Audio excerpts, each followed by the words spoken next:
इस वीडियो में हम लोग जो है इंपॉर्टेंट क्वेश्चंस को देखेंगे जो सब्जेक्टिव क्वेश्चंस है। एक वीडियो इससे पहले हम लोग रिलीज कर चुके हैं, अब जो है ये दूसरे नंबर का वीडियो है। तो सबसे पहले हम लोगों को क्वेश्चंस देखना है क्या क्या है सब्जेक्टिव में और क्या क्या आ सकता है। तो सबसे पहले पूछ रहा है इसमें what is the significance of double fertilization. जब आप इस क्वेश्चंस को याद कीजिएगा उससे पहले एक बार डबल फर्टिलाइजेशन को डेफिनेटली जो है रिवीजन कर लीजिएगा, उसको एक बार देख लीजिएगा। चलिए, तो सबसे पहले हम लोग यहाँ पर देखते हैं what is the significance of double fertilization. Double fertilization के सिग्निफिकेंस को देखना है। तो सबसे पहले सिग्निफिकेंस ऑफ डबल फर्टिलाइजेशन क्या है ये समझिए और देखिए।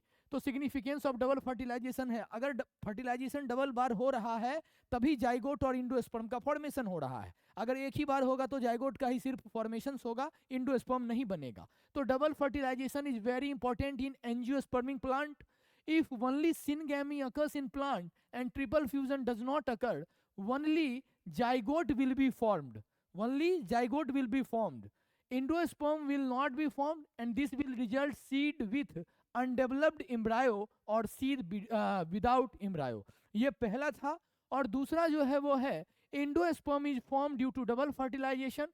This provide nutrition to embryo and it contains maternal and paternal chromosome. ठीक है। A body shows physiological aggressiveness due to hybrid vigour in inner endospermic cell. तो सबसे पहले ये हम लोग सिग्निफिकेंस देखे हैं डबल फर्टिलाइजेशन का।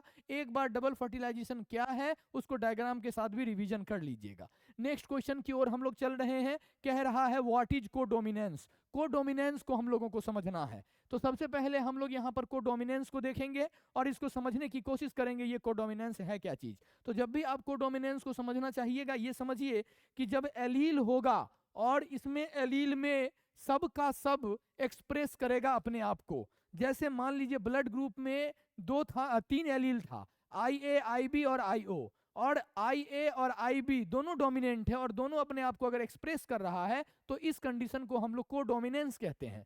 तो चलिए, इसमें जो जीन का एलील है वो दोनों अपने आप को एक्सप्रेस करेगा। In codominance both dominant allele of gene express themselves equally in F1 hybrid.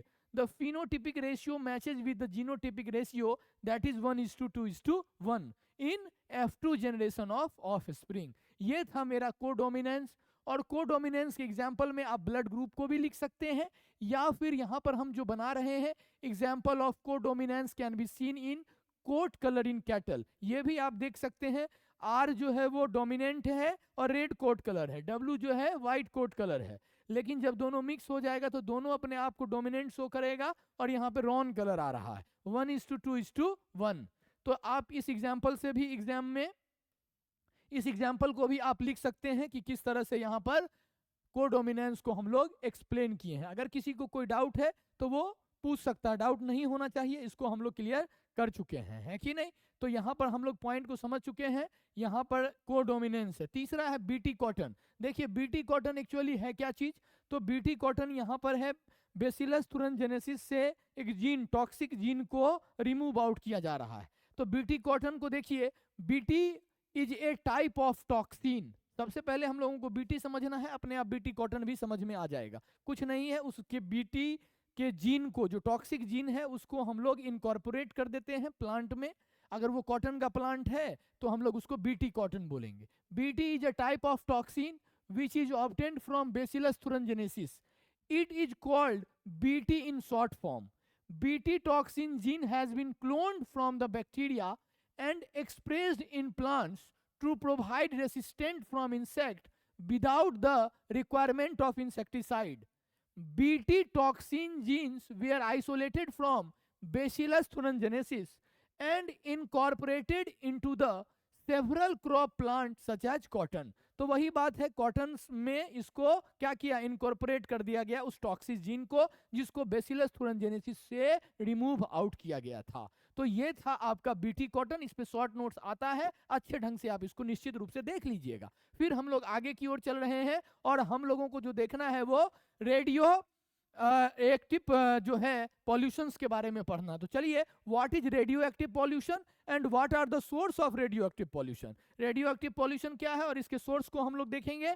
तो सबसे पहले समझिए रेडियो एक्टिव पॉल्यूशंस क्या है। Certain elements such as radium, thorium, uranium, emit proton है ना, alpha particles, electron, beta particles and gamma particles. ठीक है, चलिए, by disintegrations of atomic nuclei, तो आप इसको रेडियो एक्टिविटी फिजिक्स में भी पढ़े होंगे। यहाँ पर डिसइंटीग्रेशन ऑफ एटॉमिक न्यूक्लियाई से अल्फा पार्टिकल, बीटा है कि नहीं, और गामा रेज निकल रहा है। तो this phenomena is called radio activity and these elements are known as radio active. When the radio active radiation contaminate to water, air, soil and food materials, it is called radioactive pollution। समझ में आ गया? तो हम लोग radio active pollutions पे भी short notes को देख लीजिएगा। उसके बाद हम लोग आगे की ओर चले हैं। What is the effect of acid rain? Acid rain का इफेक्ट क्या है मेरे बच्चों, इसको हम लोगों को देखना है। तो सबसे पहले एसिड रेन आपको मालूम है, हम पहले भी बताए हुए थे, SO2 + NO2 रेन के साथ आ रहा है। तो यहाँ पर acid rain damage the number of heritage monuments due to deposition of acid, है ना, जैसे ताजमहल है, स्टैच्यू ऑफ लिबर्टी है, इसको ये डैमेज कर रहा है।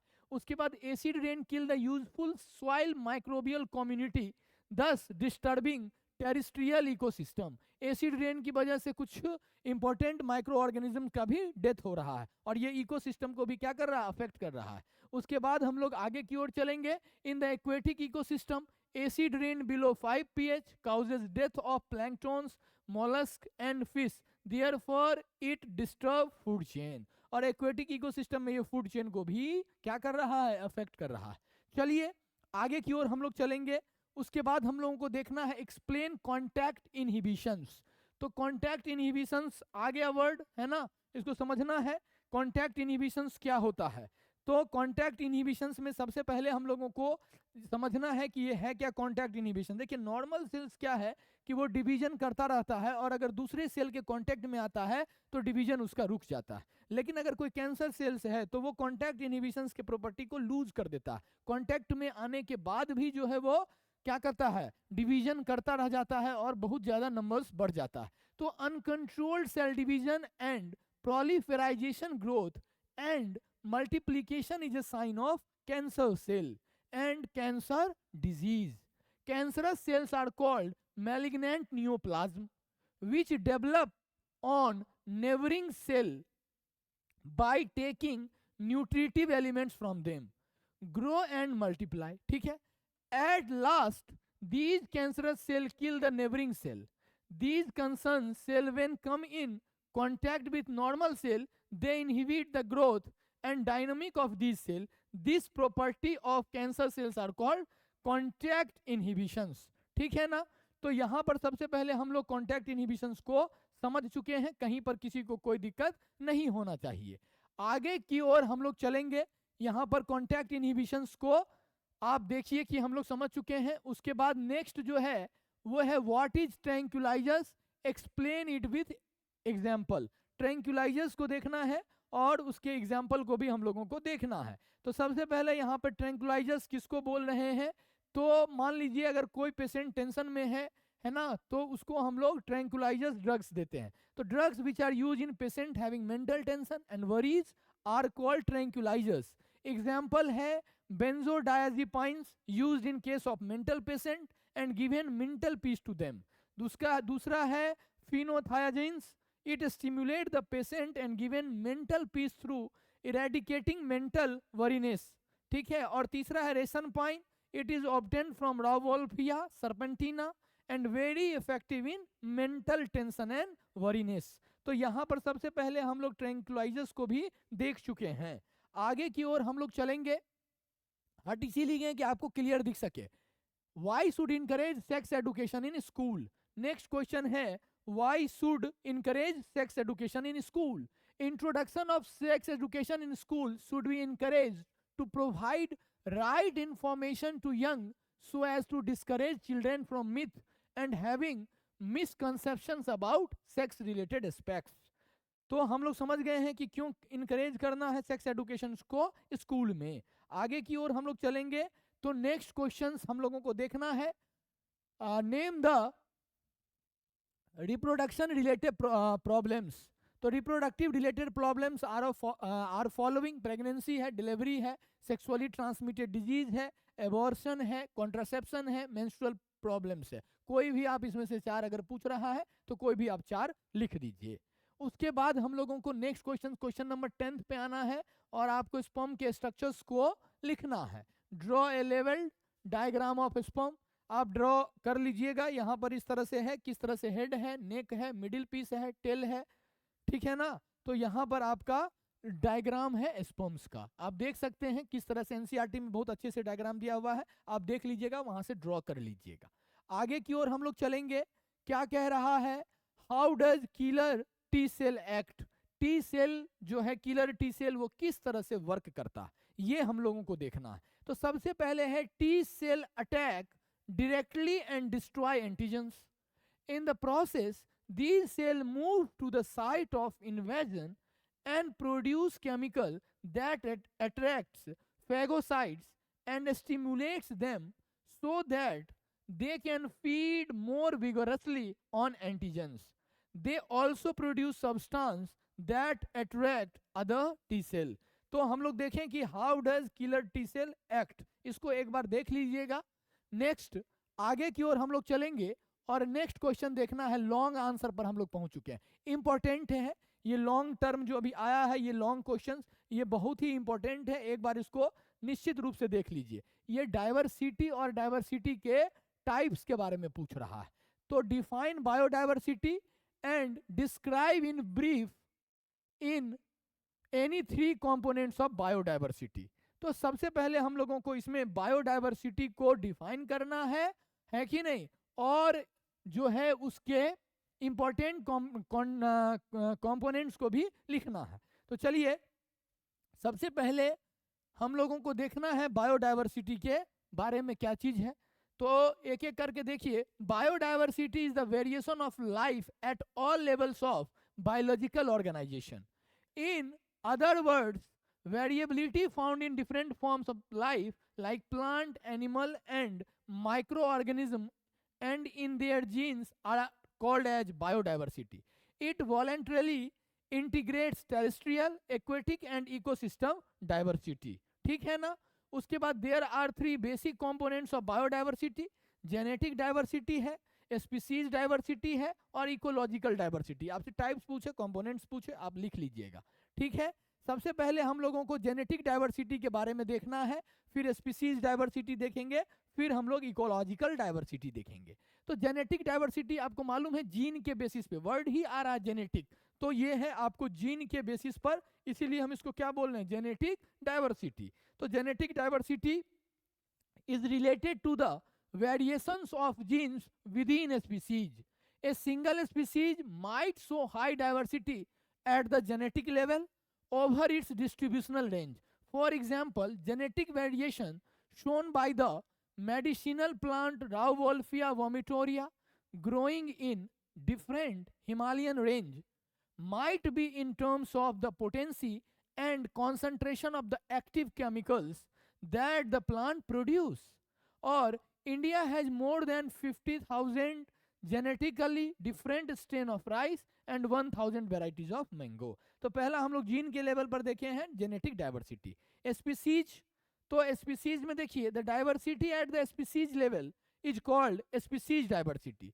For example the Western Ghat have greater amphibians species diversity than Eastern Ghat. Similarly taking example of plant brinjal, potato and tomato belong to the same genus Solanum but they all to differ at the species level। ठीक है, आप देख लीजिए, हम थोड़ा हट गए हैं, क्लियरली आप देख सके, लिख सके। तीसरे टाइप पर हम लोग आए हैं, ecological diversity. The diversity at the ecosystem level is called ecological diversity. It is related to the different types of ecosystem, है कि नहीं। एग्जाम्पल टेरेस्ट्रियल डेजर्ट है, rain forest, grassland etc. And aquatic में रिवर है, ponds है, lake है, sea है, eco है ना। चलिए, तो उसके बाद इकोलॉजिकल डाइवर्सिटीज ऑफ 3 टाइप। हम लोगों को अगर इकोलॉजिकल डाइवर्सिटी का भी टाइप लिखना हो तो 3 टाइप होता है, अल्फा, बीटा और gamma.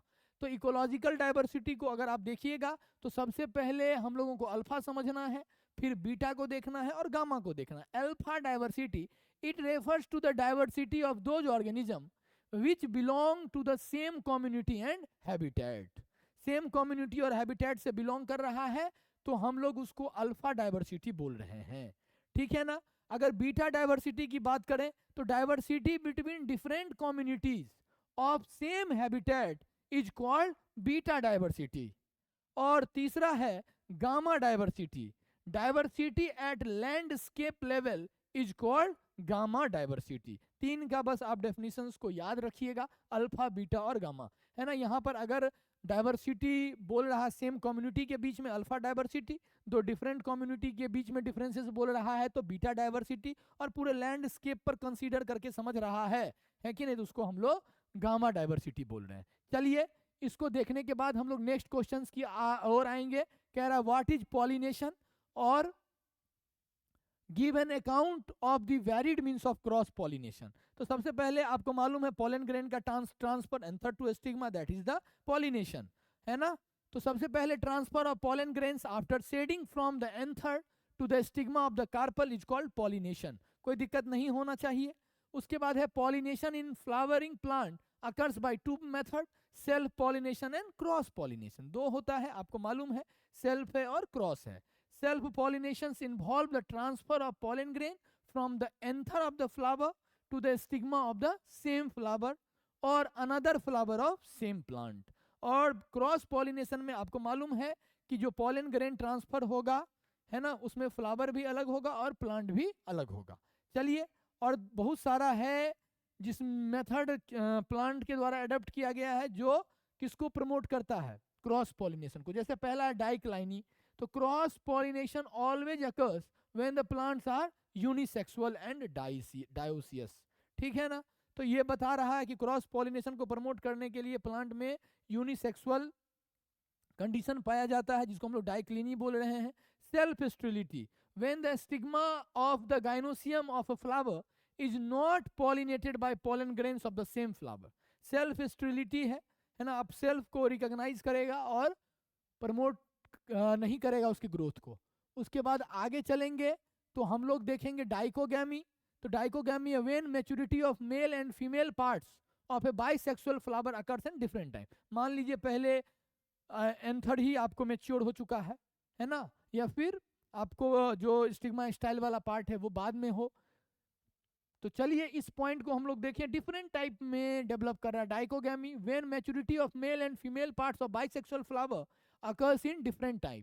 It is of two type, protogyny when gynosium mature first, protandry when androsium mature first, ठीक है। उसके बाद hercogamy, in some flower physical barrier present between anther and stigma which avoid self pollination, example calotropis. Heterostyle, the flower of some plant have different length of stamens and styles that self pollination is not possible, ठीक है ना। तो ये था कुछ आपको method जो किसको प्रमोट कर रहा है, क्रॉस पॉलिनेशंस को। चलिए तो हम लोग सबसे पहले अब आगे की ओर चलेंगे। ये पॉलिनेशंस वाला क्वेश्चंस खत्म हो गया है, वो हम लोगों को देखना है what is gene therapy. Gene therapy के बारे में पढ़ना है। तो जीन थेरेपी को अगर आप देखिएगा तो gene therapy is a collection of methods that allows correction of gene defect that has been diagnosed in a child embryo, है ना। तो gene therapy is a collection of method that allows correction of gene defect that has been diagnosed in child embryo. अभी तो सिर्फ हम आपको question answer discuss कर रहे हैं, ना टाइम है ना पूरे डिटेल में जा सकते हैं, वो तो क्लास में हम लोग पढ़ चुके हैं। Here genes are inserted into person cell, ठीक है ना। Here genes are inserted into person cells and tissue to treat a disease. Correction of genetic defects involves delivery of a normal gene into individual or embryo to take over the function of and compensate for the non-functional gene. Non-functional gene की जगह पे functional gene को क्या किया गया है, insert किया गया है, ठीक है। नेक्स्ट हम लोग जीन थेरेपी के बारे में और भी कुछ क्वेश्चंस हैं, उसको देख लेते हैं क्या कह रहा है। तो और भी लाइन है जीन थेरेपी से रिलेटेड। तो सबसे पहले है the first clinical gene therapy was given in 1990 to a 4-year girl with adenosine deaminase deficiency. This enzyme is crucial for the immune system to function. This disorder is caused due to the deletion of the gene for adenosine deaminase. याद रखिएगा, इसे objective भी आ जाएगा, लेकिन अभी तो हम लोग सब्जेक्टिव देख रहे हैं। The first clinical gene therapy कब किया गया है? 1990 में। A 4-year-old girl. In some children ADA deficiency can be cured by bone marrow transplantation. Bone marrow transplantation से एडीए डिफिशियंसी को ट्रीट किया जा सकता है। In others it can be treated by enzyme replacement therapy, in which functional ADA is given to patient by injection. But the problems with both of this approach that they are not completely curative. As a first step towards gene therapy, lymphocytes from the blood of the patient are grown in a culture outside to the body. A functional ADA cDNA using a retroviral vector is then introduced into these lymphocytes, which are subsequently returned to the patient. However, as these cells are not immortal, the patient requires periodic infusion of such genetically engineered lymphocytes.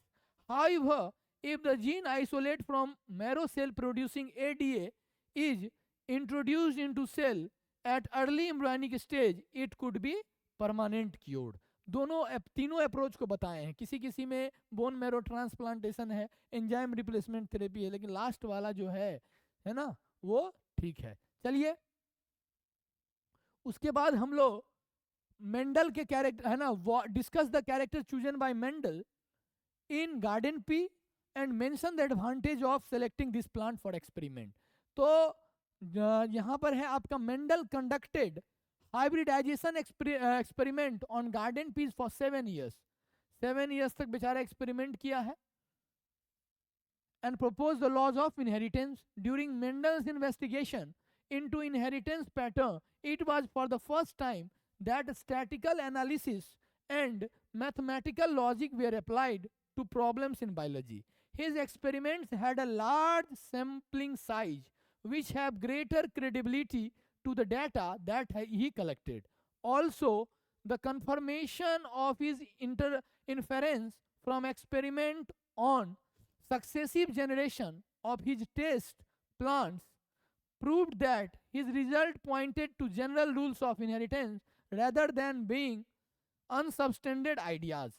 Mendel selected only pea plant for his experiment due to presence of many types of contrasting character. अब हम लोग contrasting characters देखेंगे, क्या क्या present था उसमें।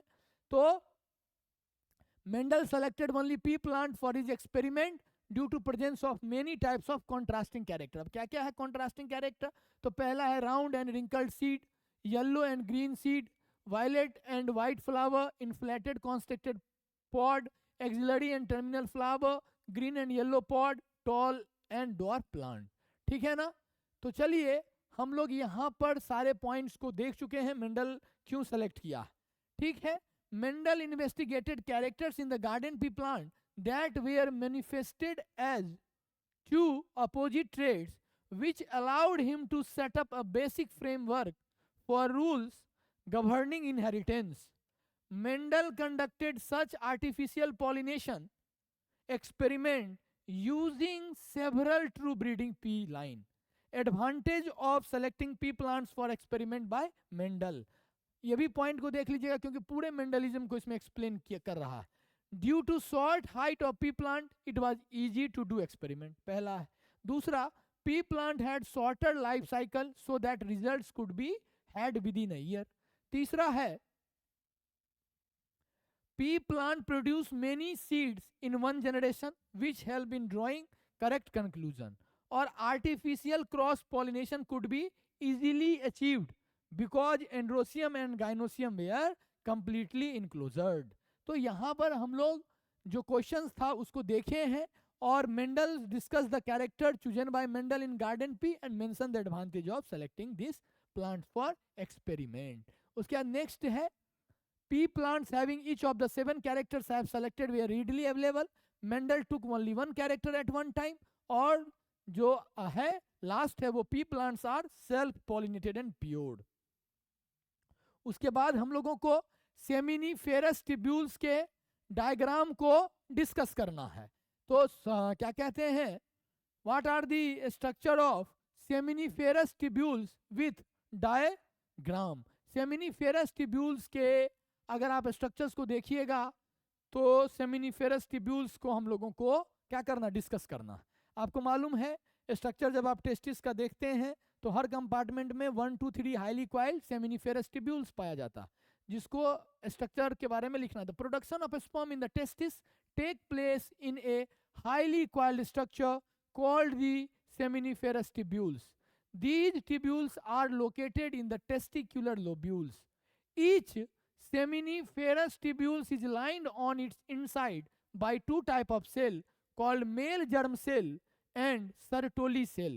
The male germ cell undergo meiotic division, finally leading to sperm formation, while Sertoli cell provide nutrition to the germ cell. The outside region of seminiferous tubules called interstitial space contain small blood vessels and interstitial cell or Leydig cell. Leydig cell synthesize and secrete testicular hormone called androgens. Other immunologically competent cells are also present. आप देख लीजिए, ये दिया हुआ NCERT में भी diagram दिया हुआ है कि कैसे उसमें स्पर्मेटोगोनिया है, कहां पर इंटरस्टिशियल सेल पाया जाएगा, उसको भी हम लोग देखिए, डायग्राम को देख लीजिएगा, बार बार समझा रहे हैं। उसके बाद है what are the requirement for successful implementation of various action plan to attain reproductive health. चलिए, the requirement for successful implementation of various action plan to attain reproductive health require a strong infrastructure, facilities, professional expertise, and material support. These are essential to provide medical assistance and care to people in reproduction-related problems like pregnancy, delivery, STD, abortion, contraception, menstrual problem, infertility. Implementation of better technique and new strategy from time to time are also required to provide more efficient care and assistance to people. A statutory ban on amniocentesis for sex determination to legally check increasing female feticide, massive child immunization are some programs that merit mention in this connection. ठीक है, what are the requirement for successful implement? Next है, what do you mean by drug? Describe its two type with example. चलिए, those substances which are useful in prevention, diagnosis and test of physical trouble and disease condition of man are called drug. Or one of the basis effects on the body drugs are of two types. ठीक है ना, अगर हम लोग effects के basis पे करेंगे तो दो तरह का ड्रग है, साइकोट्रोपिक ड्रग है और साइकेडेलिक ड्रग है। तो साइकोट्रोपिक ड्रग है, these drugs directly affect the brain and causes change in the nature. Therefore these drugs are called as mood alternating drug.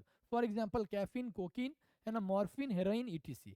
ठीक है, और यहाँ पर है जो है साइकेडेलिक ड्रग है, these drugs affect the central nervous system and cause hallucination. For example LSD है ना, भांग, गांजा, चरस etc. तो वहाँ पर एक साइकोट्रोपिक है ना, वो ब्रेन पर डायरेक्टली वर्क कर रहा है और मूड को अल्टरनेट कर रहा है। यहाँ है दूसरा है साइकेडेलिक ड्रग। चलिए, उसके बाद मलेरिया के हम लोगों को लक्षण को देखना है और उसके रोकथाम को देखना है। तो describe the symptoms and prevention of malaria disease. तो इसमें अगर आप देखिएगा तो सबसे पहले आप लाइफ साइकिल को भी एक बार देख लीजिएगा। Fever with coldness, chill, headache and muscular pain, decrease in RBC count, spleen increases in size, fever comes alternatively at 48 hours. अब कैसे प्रिवेंशन करना? Through destroying mosquitoes. Malaria is spread by the bite of female anopheles mosquitoes, therefore destroying them we can prevent the disease. For this, spraying of DDT and kerosene and their biological control through Gambusia fish is very useful. कैसे हम लोग control करेंगे तो उसको हम लोग देखे हैं। और prevention through infection, every person should use mosquito net. If necessary, mosquito cream available in market should be used for protection from mosquito bite. Or medicine like quinine and पैल्यूड्रीन में भी use for treatment of malaria. तो इस तरह से जो है हम लोग ये दूसरा वीडियो देखे हैं इंपॉर्टेंट क्वेश्चंस का, इसको भी एक बार क्लियर कर लीजिएगा। Thank you very much.